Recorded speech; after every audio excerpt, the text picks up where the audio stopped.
Hello, ladies and gentlemen, and welcome to our interview with John Johasky.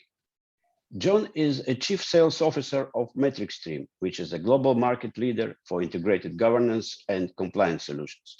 MetricStream has been named by many independent publications such as Gartner, Chartis, and others as a leader in multiple categories like IT risk management, cyber risk, vendor risk management, and others. John, thank you for coming to our interview today. Very happy. Boris, thank you so much for inviting me to your show. Absolutely. I'm really happy to have the opportunity to talk to you about how MetricStream has stayed at the forefront of GRC, as you mentioned, the numerous awards that we've gotten over the years. And given the current emerging trends in the GRC market, the market is hot, and we're continuing to evolve to meet the industry trends. Yeah, absolutely. I have a pleasure working with you guys, mostly from marketing department for more than 10 years now, and mostly we do content promotion and syndication and kind of providing your content to our members. But this time we had first face-to-face interview with one of the top guys. Okay, my pleasure. So I think with your background, I believe that we will share some secrets behind your success stories, and especially I'd like to touch a number of topics such as trends in the industry, customer journey, and perhaps we'll touch some case studies and involving a risk landscape. So to start, could you perhaps tell us a short story about your career path and what brought you to your current role and what you have been up to these days? Sure. Boris, I've been in the technology industry for about 30 years, candidly a little more than 30. As the numbers get higher, I stopped counting. I've had a number of roles leading global business units and regional roles. Probably a very interesting regional role was I ran a systems integration business in Asia for 5 years, living in Singapore, and had a number of other global leadership roles. Probably the most interesting role, Boris, is my current role, and and that's helping organizations of all sizes manage the rapidly evolving state of the governance, risk, and compliance space. Fantastic. So let's start with topic that probably will interest most of our listeners. What are the emerging trends and the new customer needs you see in this space? And what is your vision on the market, for example, in 5 years from now? Thanks, Boris. That's a great question. So to say that we're operating and living in a volatile world would be an understatement. You think about the aspects of our lives that have changed, how we interact with each other, how we work, how we leverage technology. COVID has created a giant impetus for change. Candidly, no reason to say that, but now organizations are dealing with significant cost pressures. That's manifesting itself in reorgs and restructures, all focused to decrease cost. Clients are looking to simplify their technology landscape. We've got greater alignment and compression of business functions. And finally, what keeps this business so interesting is the rapid regulatory and compliance and cyber risks, which drive enhanced transparency and oversight. Boris, I'd say the 3 key themes that we're seeing. The first, and you would probably suspect this, that risks are coming at us faster than ever. And candidly, they're all interconnected. There are emerging areas like environmental, social, governance, which has driven board level focus on climate change, diversity, and sustainability. New legislation on privacy and data, increased focus on cyber. The second area that we're seeing, a key theme from clients is risks are coming from outside of the traditional boundaries, coming both inside and outside the enterprise, requiring new tools, artificial intelligence and machine learning to quickly sift through the mountains of information that's available to us. And finally, the front line is our eyes and ears, and we really need to find a way to empower them. As I think about risk as a team sport, The front line is who see and hear the disruption first. We need to empower them with simple tools to aggregate, make sense out of frontline intelligence. Boris, does this sound familiar with your observations? Yeah, I think majority of the time, yeah. Specifically with the COVID, of course, they say digitalization of all everything is the most important thing for some people, because everything is now work from home almost. I know that America is kind of in before us making this COVID free world, but we are still in Europe much like work from home situation. Yeah, Boris, I started traveling out to see clients face to face maybe 45 days ago. And clients are starting to meet you in the office again, at least here in the US. Also in Europe, I've had many face-to-face meetings in Europe, but I always ask the same question. And that is, are your doors getting beaten down by people that want to meet with you? And the answer is usually the same, and that's no, you're the first. So it's, I think everybody's yearning to get back to some sense of normalcy. Okay. So many of our listeners and are executives or senior leaders in their respected organization, and they have no doubt experienced the tremendous pressure for through the need to balance digital innovation with risk-aware decisions. So can you tell us perhaps a typical customer journey of your customers, and what is your approach to winning new customers? So, as you hit on the customer journey, and that's a great word for this. Some people think of it as a maturity curve.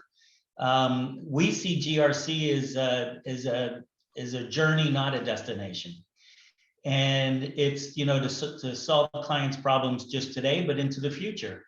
And when you think about the future, it's hard to say that ESG is the future because it's now, right? A new element of the GRC landscape is the environmental and social governance that is kind of a new area for us to focus on with our clients.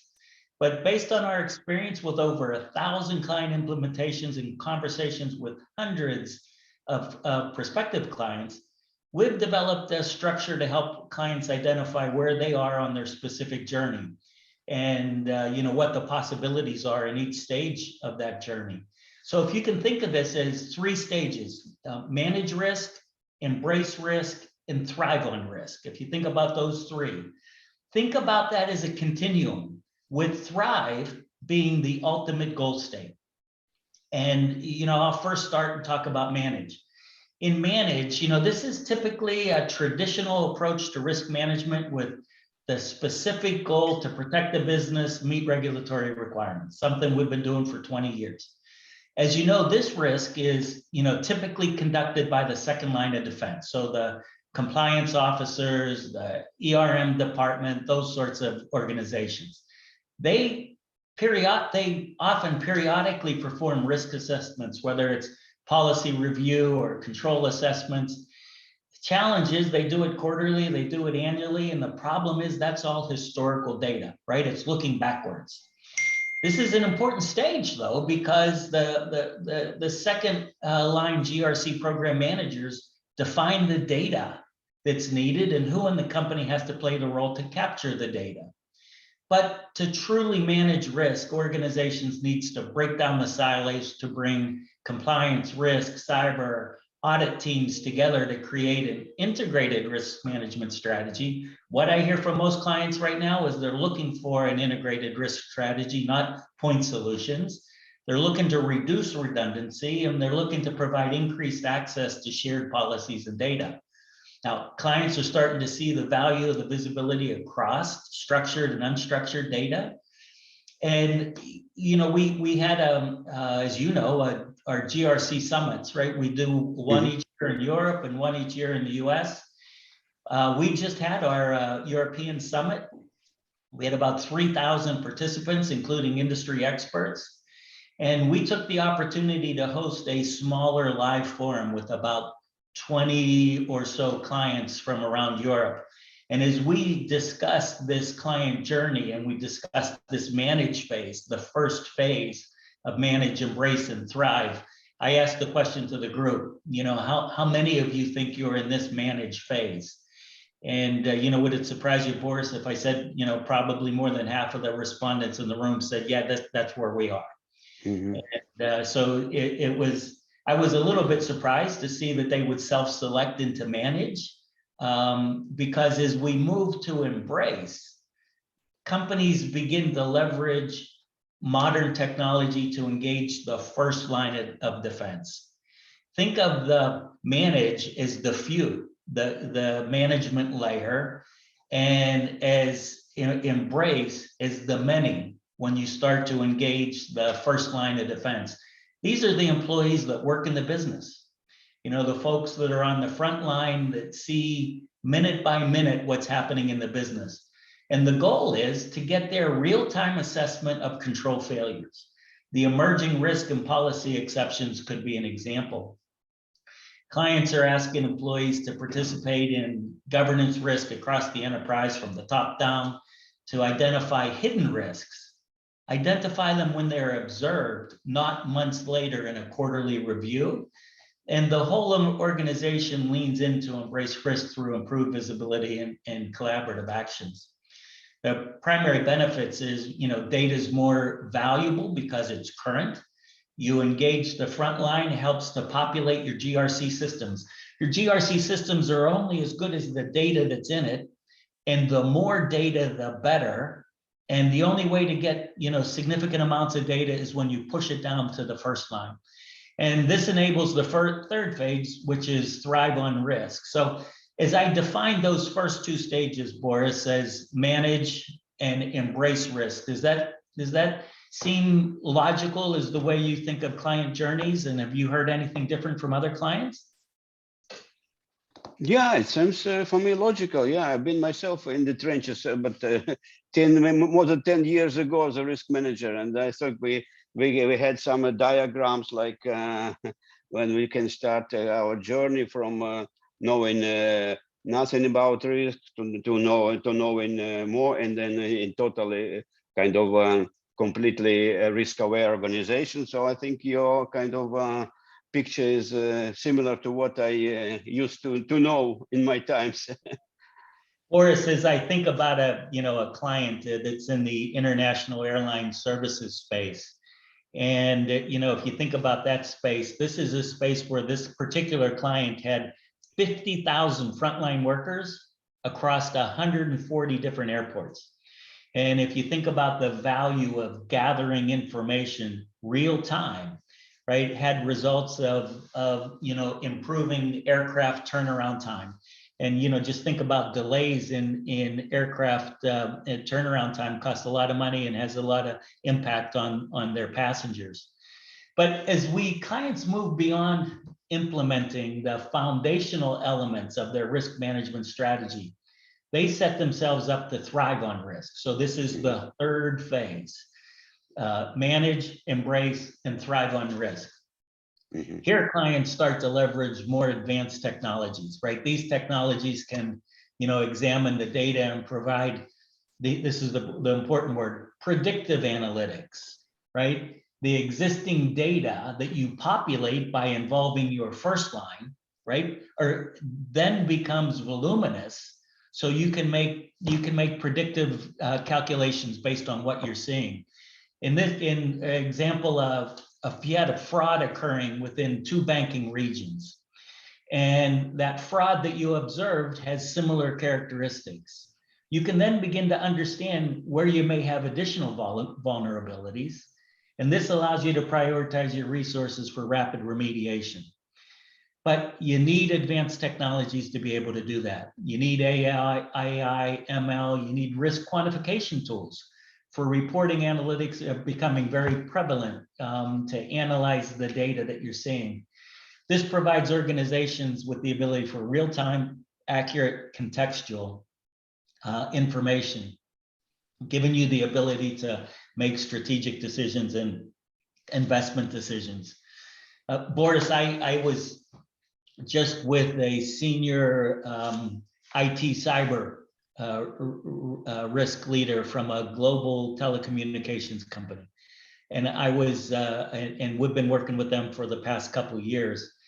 I was amazed at the amount of data that this individual talked about.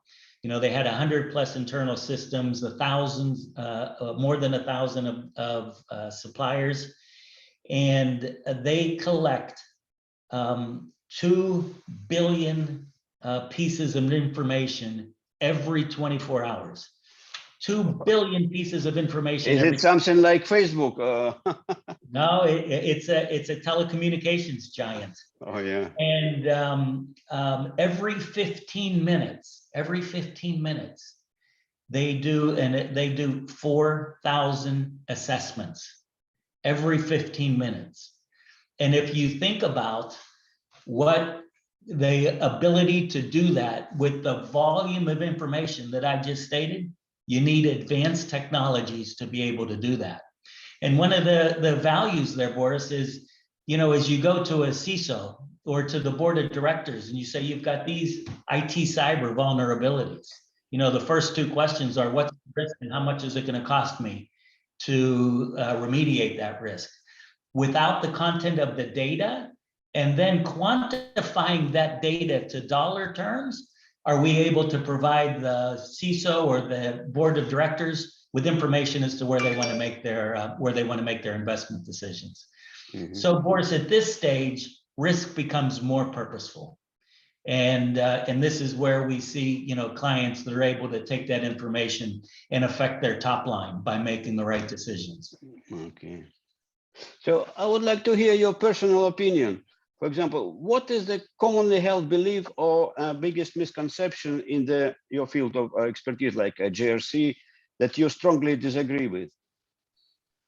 I don't know that I strongly disagree with anything in our field. It's really about, you know, working with clients and helping them understand where they are in their journey.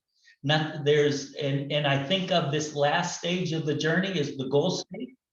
And then that GRC summit that I just spoke of, Boris, where we had, you know, 3,000 participants, and, you know, in talking with most of them on, you know, where they are in their GRC journey, you know, would you believe it if I told you that the significant minority, were in this thrive state? So I think there's, you know, an opportunity in the industry for firms such as MetricStream to help their clients understand where they are on that maturity curve, or we call it the journey, and to help them chart their own course as to how do they move through the journey to what I call the goal state of the thrive. So it's not that I disagree with anything. It's just that there's you know, and it's what makes our job so interesting, is that every client's different. Every client's at a different state of the maturity curve or their own specific journey. And one of the things that companies like MetricStream have to have, and that's subject matter experts that can really help a client understand where they are and where they want to get to. Okay. So, for example, if we take a life of a risk manager, typical, if there is one thing that they should start to prioritize right now that they are not doing currently from your perspective, or maybe if you have some tips what they should do right now in this situation. Well, in general terms, Boris, because each client is different, but in general terms, I think one of the things that clients have got to do is to engage their frontline workers, because that provides the real-time information to make real-time decisions, and it populates their GRC system so that they can get to the analytical phases and thrive. I think that's one. And the other area, and you know, most clients are striving to get there. And the other area that, you know, COVID has highlighted is the risk of third-party management, is, you know, the resiliency of your suppliers. Supply chain, yeah. Yeah, and you know, you can't talk to a client, a manufacturing client that you know, that won't talk to you about supply chain issues. And you know, I've personally been involved in situations where, an organization had a component of their supply chain that they've contracted with for 20 years without an issue, was a valued provider, and had that provider go out of business overnight. Oh, wow. And this is a multi-billion dollar client that had or organization, I should say, that had that challenge. So, managing the third party is really, really important right now. Yeah, just yesterday, one of the biggest Chinese real estate companies went bankrupt. I don't know. Maybe they don't have exposure to the internal market in China, but still, it's kind of okay. Interesting. So, how does, for example, the major takeaways from your interview? How does someone listening to this will take action? What kind of steps you would suggest to someone who is maybe first new on the role, or maybe is not on the cycle of client maturity, customer journey, as you said? What are your tips for this person? Well, I think, the first thing in most organizations, and we serve organizations of all sizes, right? Small organizations, large organizations, because they all got the same challenges. And I think the first thing that, organizations need to do is to really assess where they are on that journey, where from a manage risk, embrace risk, and thrive on risk.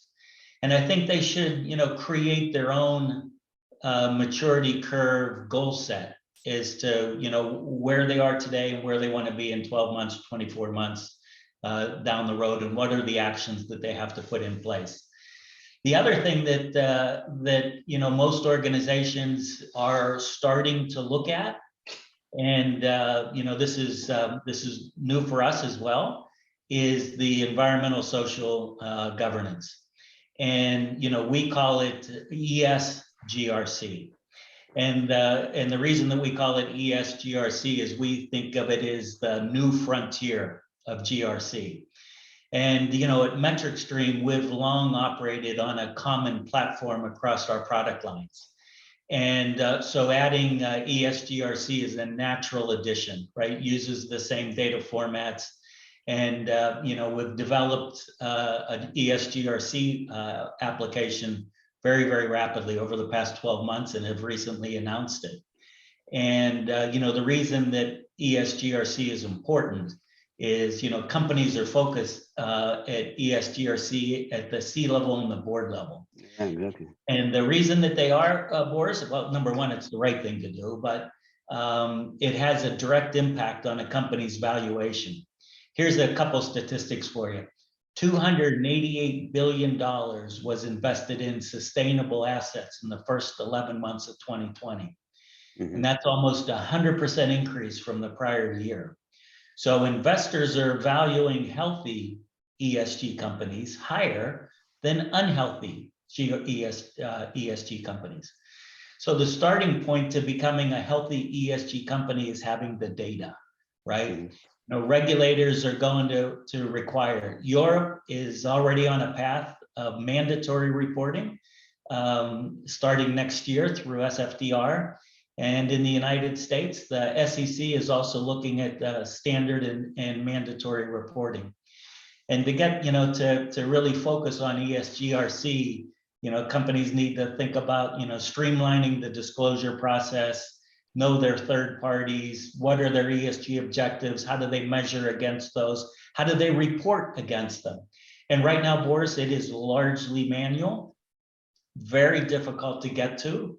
And the board wants to know, right? And their investors want to know. So ESGRC is something that I think all companies really need to think about. How are they going to comply and how are they going to report? And the current spreadsheet methodology is too slow and burdensome.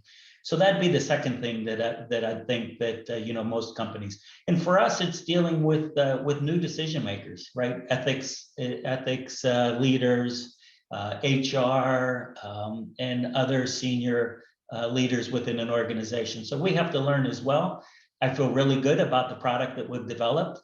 And, Boris, as you're sitting in Europe and, we look at our surveys and our client conversations, you might expect that, Europe has been leading the interest in the product, right? Ahead of where we are in the US.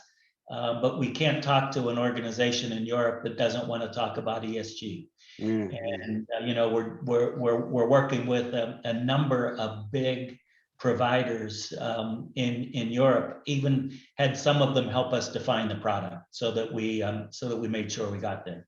Candidly, Boris, this could be a really interesting topic for another interview. Yeah, exactly. I think it's an interview in itself. Yeah, maybe it's good time to make another appointment a few months from now. Okay, but to finalize this interview, I ask this question all my guests because I'm running global risk community, the online community for risk managers. So, for example, what is, in your opinion, how can we contribute to better understanding of this complex world of risk as a community? Well, I think it's embracing risk, right? It's embracing it as the next frontier. It's embracing that as to how do we support the top line. It's embracing it as to how do we comply to emerging areas like environmental and sustainability efforts, social efforts. It's profit with purpose. And so I think GRC is continuing to evolve. It's a very interesting space. Luckily, most organizations are really focused on it. So it's a great place to be right now in the industry. Okay, fantastic. Thank you, John. If I forgot something to ask, maybe if you want to add some words to our audience, if I missed something that... I would just like to thank you, Boris, and to thank everybody for tuning in. And if they have any questions, you could, certainly route them through Courtney and company, and would love to talk directly to any of your clients that might have more questions. Absolutely. Thank you very much, John. It was a very, very interesting interview. Thank you so much, Boris. It was a pleasure to be here. Absolutely.